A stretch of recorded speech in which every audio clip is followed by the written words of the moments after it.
Good afternoon. We are going to start for today. I'm sorry. I need to apologize for last week.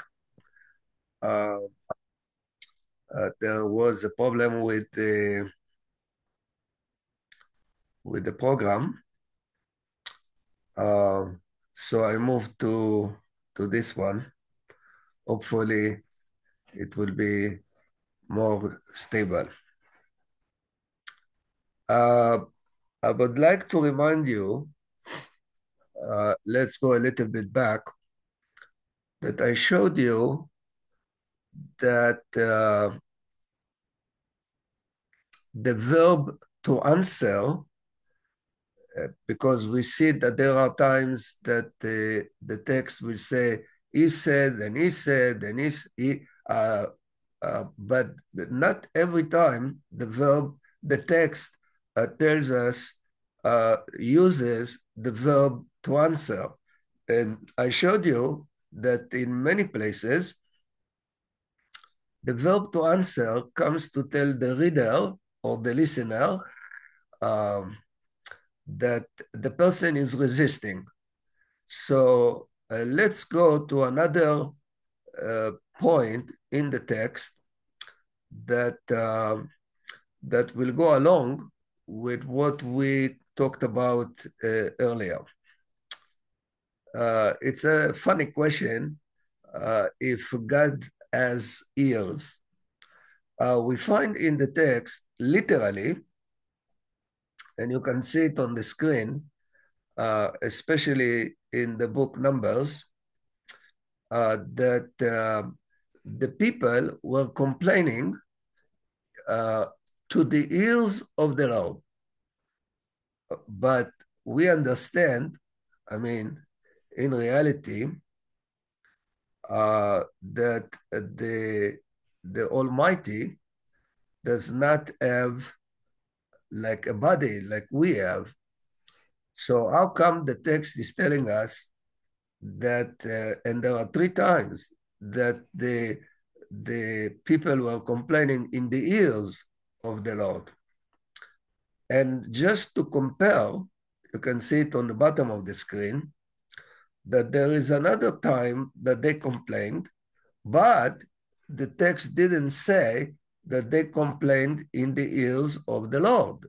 That is missing there. That's in Exodus on the bottom of the screen, chapter 15, verse 24. And the ears got missing. So now you realize that, and in the three times that the text told us that they were complaining in the ears of the Lord, the people got punished, while in Exodus, they were still in the desert, they still didn't have water, they still complained, but they were not punished. And when they were not punished, the text does not use the phrase to complain in the ears of. So now we get the uh, I mean, it's only based upon 3, 4 verses, but still we get the clue that the use of the word in the ears of might relate to resistance. All right. So let's go now over the text, and we will see 2 more places that the people complained, and there is no saying in the ears of. They just complain. So let's go now, and we will see.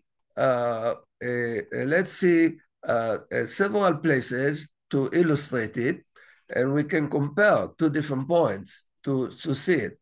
Let's go to Joseph in Egypt. When his family came to Egypt, uh, at the beginning, when they just came over, Joseph is telling his family, "I will go and tell the king that you came over to me." And you see that at that time, that is Exodus excuse me, Genesis 46, verse 31, that just no mentioning of any ears whatsoever.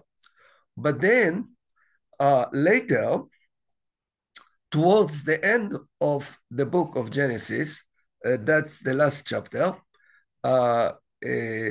when Joseph wants to go to the land of Canaan to bury his father, and suddenly we see that he is saying, first of all, while in the first place, he talks to the king directly, and then in the last chapter of Genesis, he doesn't talk to the king directly, he talked to the house of the king, meaning he was demoted. Actually, if you can see by the text, he was demoted, and he suspected that the king, excuse me, that the king will not listen to him.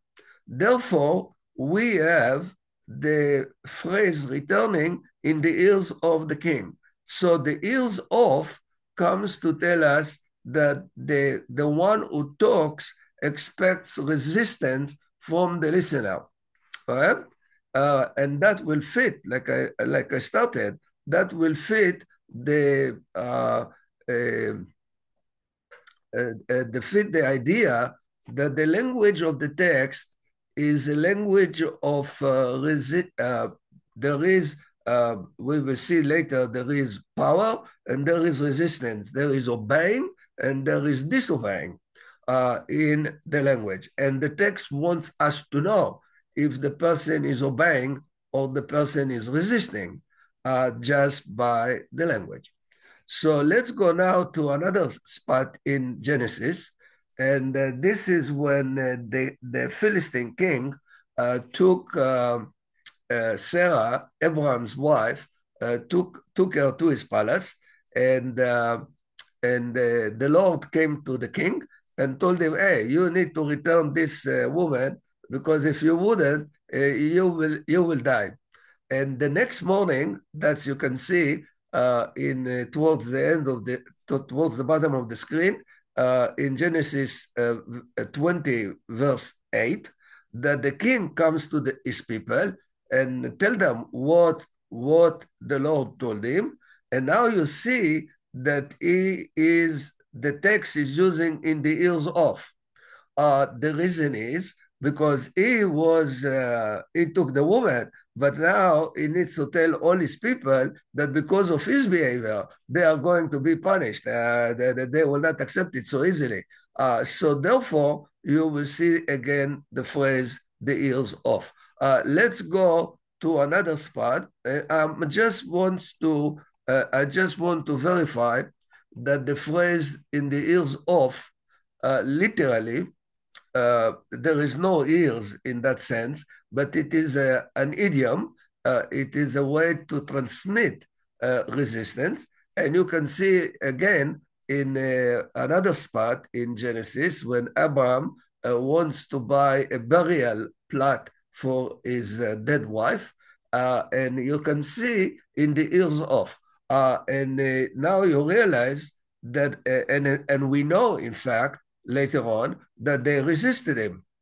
They were not so easily were willing to sell him the place. And there was negotiations and whatsoever. So actually, we will not deal now with the fact that there is, in this negotiation, there is the use of the verb to answer. There is. And just by that verb, we know that there was resistance. But now we have another signal of resistance where Abraham needs to talk to the people in their ears. So that is, again, a point to show resistance. So let's go to other places. And this is towards the end of book of Genesis. This is chapter 44, verse 18, when Judah wants to talk to Joseph, because Joseph pretended that he is the ruler, is not their brother.